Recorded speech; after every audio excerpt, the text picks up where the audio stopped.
Bumuhos ang pakikiramay sa pamilya ng namayapang direktor na si Celso Ad Castillo, di lamang sa lamay kundi maging sa mga social networking site. May news to go si Sherry Antores.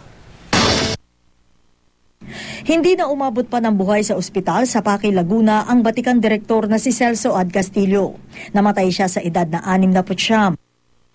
Kwento ng kanyang kapatid, idinaing daw ni Direk Celso ang pananakit ng dibdib nang nakauwi ng Siloan, Laguna mula sa Maynila, kung saan may tinatapos siyang indie film. Nag-complain siya doon sa misis niya, kay Opel, na sumasakit yung kanyang dibdib at tapos bigla na lang nalukmok daw. Tapos ginigising na lang, hindi na makasya. Marami siyang fluids or secretion sa loob ng baga.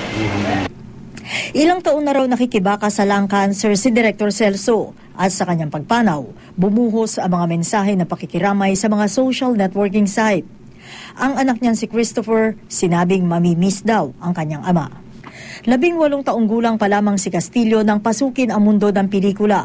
Nagsimula siya bilang scriptwriter hanggang sa maging ganap na direktor. Kabilang sa mga idinirehe niya ang Kapag Iginuhit ang Hatol ng Puso. Na para kong lason.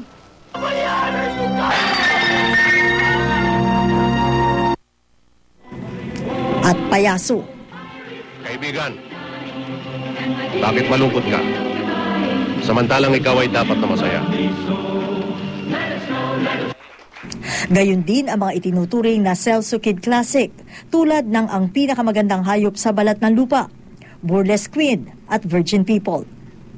Taong 2010, nakita pa siya sa publiko nang dumalo sa isang awards night. Sa mga dating panayam sa kanya, minsan na niya ibinahagi ang kanyang pangarap bilang direktor. Ang ambisyon ko talaga ngayon is to be able to come up with a Filipino film for international market. Sherry Torres, GMA News.